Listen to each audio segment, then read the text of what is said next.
मंच पर विराजित तीनों गुरु भगवंतों को नमोस्तु नमोस्तु नमोस्तु। क्षुल्लक जी को इच्छामि इच्छामि इच्छामि। हे गुरुदेव, मेरा प्रश्न विजातीय विवाह से संबंधित है। कृपया मेरा प्रश्न पूरा सुने।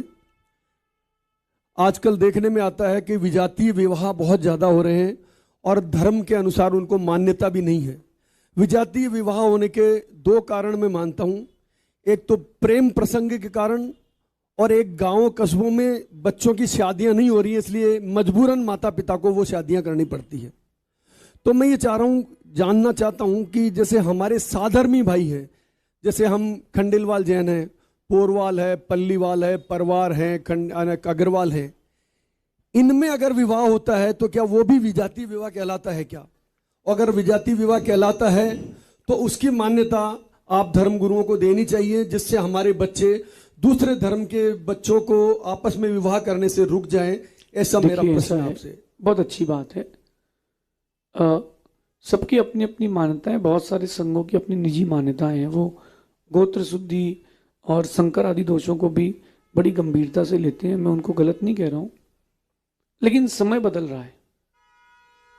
मेरी बात को बड़ी गहराई से समझना कि समय बदल रहा है, और उस बदलते समय पर हमें परिवर्तन तो करना पड़ेगा। आचार्य लोहाचार स्वामी हुए हैं, आचार्य वीरसेन स्वामी हुए हैं। इनका कथानक आता है कि 100 या 1000 लोगों को प्रतिदिन पहले जैन बनाते थे, फिर वो आहार पे उठते थे।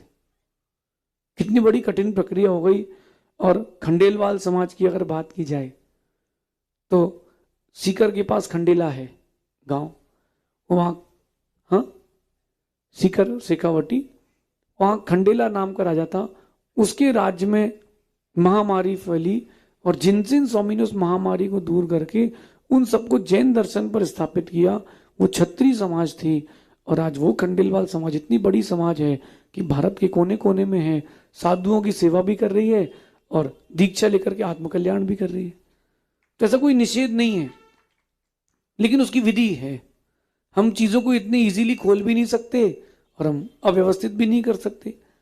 अगर कोई परिवार गोलापूरब, ऐसे 84 गोत्र चलते हैं खंडेलवाल में, परिवार में चलते हैं, गोलापूरब समाज में चलते हैं, बहुत गोत्र चलते हैं।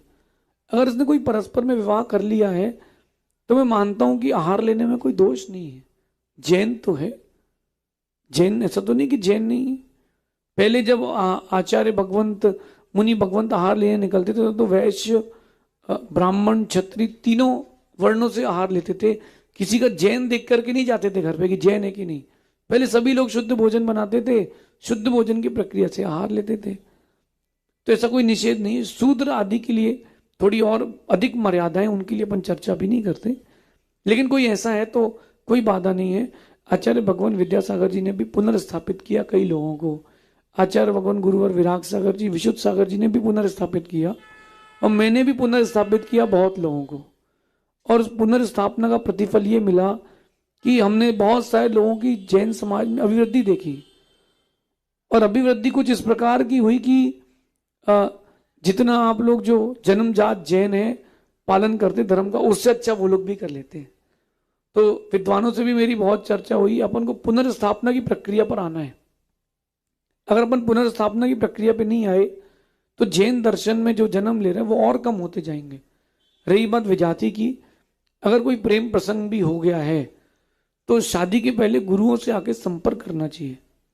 अगर जैन दर्शन को स्वीकारने की बात आती है तो वहां पर पुनर्स्थापना की भी बात है, लेकिन अपन इस चीज को अपवाद स्वरूप रखेंगे। इसको कॉमन नहीं कर सकते कि कोई भी किससे कर सकता है।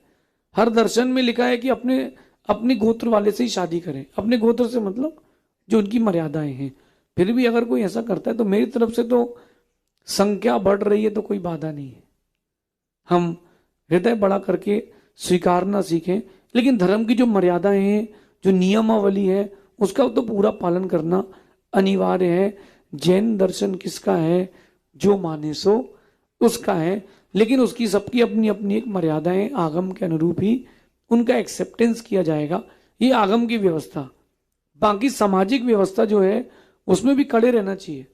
अगर सामाजिक व्यवस्थाओं में आप कड़े नहीं हुए तो फिर तो सारा धर्म ही खत्म हो जाएगा। तो दोनों तरफ का बैलेंस बनाना चाहिए। हेलो गुरुदेव, मेरा प्रश्न यह भी है कि विजातीय, जैसे ये अपने ही धर्म मानने वाले, जैन धर्म मानने वाले, पोरवाल पल्लीवाल सब जो हुमड़, तो इनमें आपस में विवाह होता है तो क्या वो विजातीय विवाह कहलाएगा? हाँ, ये विजाति नहीं कहलाता, अंतर जाति विजाति में अंतर है। कई लोग इनको भी निग्लेक्ट कर देते, कई साधु भगवंत, तो उनका निजी विषय, मेरा उस पर कोई टिप्पणी नहीं है। लेकिन मेरा कहना है कि ज्यादा इस चक्कर में पड़े तो फिर वही 4 नौकर आएंगे, आहार देके जाएंगे, फिर वो कोई मिलेगा ही नहीं आहार देने वाला, फिर सारी व्यवस्थाएं स्वयं के साथ चलेंगी तो फिर और बड़ा दोष लग जाएगा।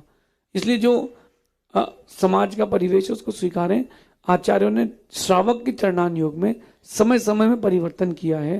पहले अष्टमूल गुण चलते थे, अब वो फिर वो बदलते बदलते 3 मकार और पंचुदम्बर फल पर आ गए। तो श्रावक के आचरण में परिवर्तन किया गया, मूल गुण तो हमारे वही चलेंगे।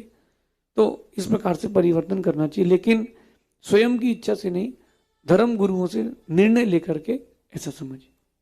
अगली जिज्ञासा